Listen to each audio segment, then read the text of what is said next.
Hello नमस्कार, welcome to Nikita's world. आज मी मार्गशीर्ष महिन्यात गुरुवारी महालक्ष्मीला ब्लाऊज पीसपासून कशी साडी लावायची आहे हे 3 सोप्या पद्धतीने सांगणार आहे. चला तर पाहूया.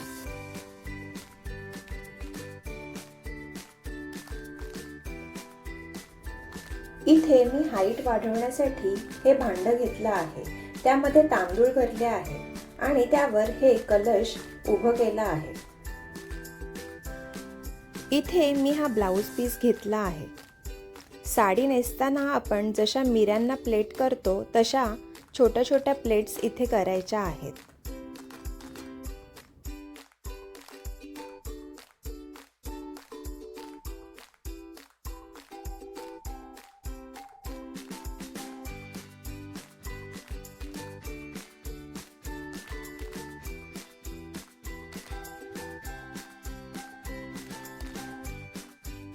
फोल्ड करताना वरची आणि खालची काठ ही एक समान आहे याची खात्री करून घ्यायची.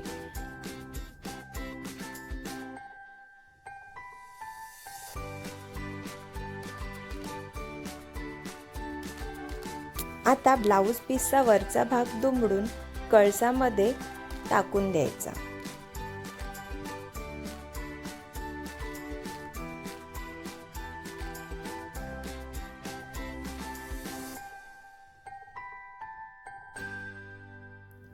सगळ्या प्लेट्स इथे मी व्यवस्थित करून घेते म्हणजे साडी सुंदर दिसेल.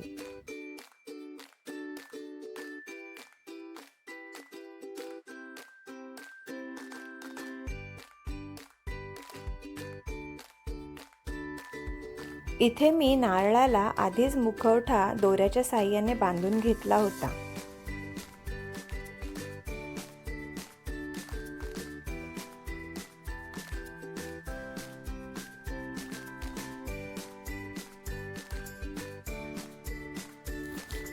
आता इथे देवीला छान दागिने घालून सजून घ्यायची.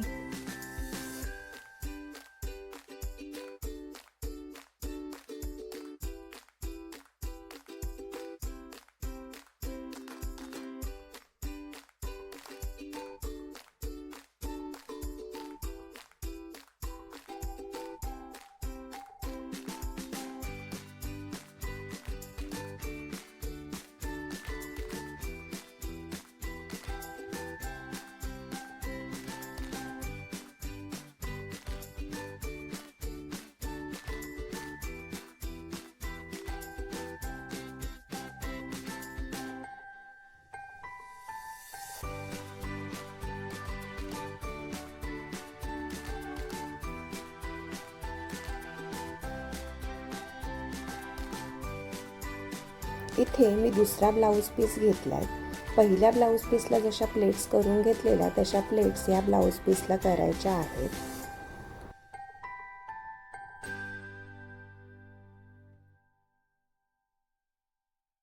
पण पहिल्या साडीपेक्षा या साडीची पद्धत थोडी वेगळी आहे. ब्लाऊज पीस मधून फोल्ड करून एक सेफ्टी पिन घ्यायची.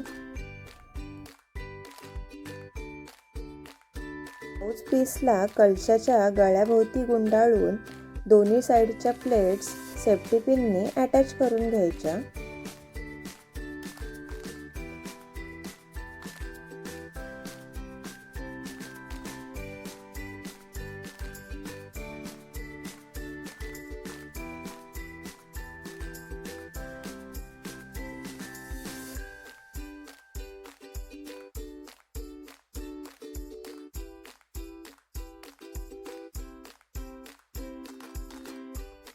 इथे मी बरोबर मध्ये पिन लावली आहे आणि सगळ्या प्लेट्स आता मोकळ्या करून घ्यायच्या.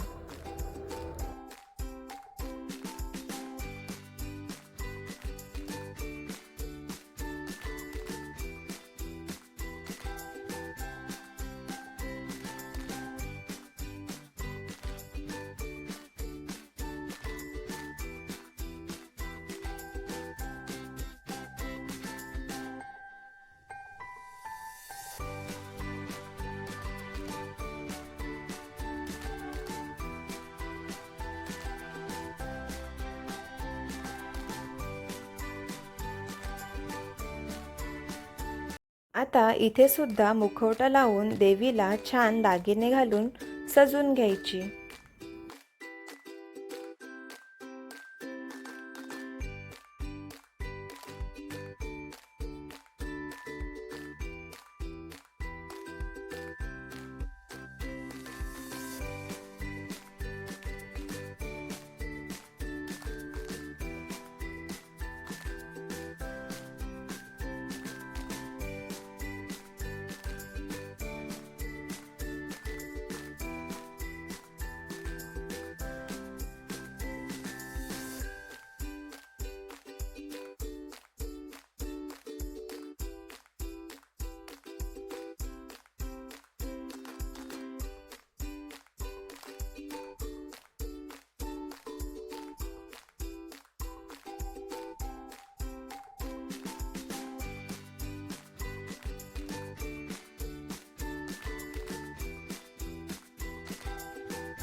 आता आपण कलशाला अजून एका वेगळ्या पद्धतीने साडी नेसूया. ब्लाऊज पीसला सेम प्लेट्स करून घ्यायच्या आहेत.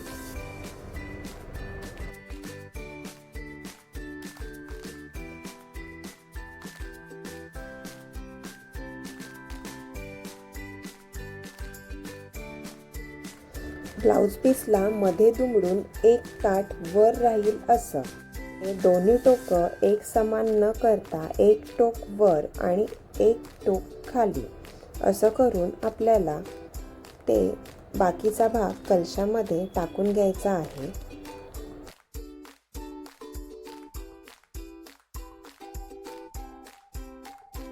इथे आपल्याला बरोबर वरच्या टोकाची काठ वर मिळाली आहे आणि खालच्या टोकाची काठ खाली मिळाली आहे. म्हणजे इथे आपली 2 लेअरमध्ये साडी तयार झाली आहे.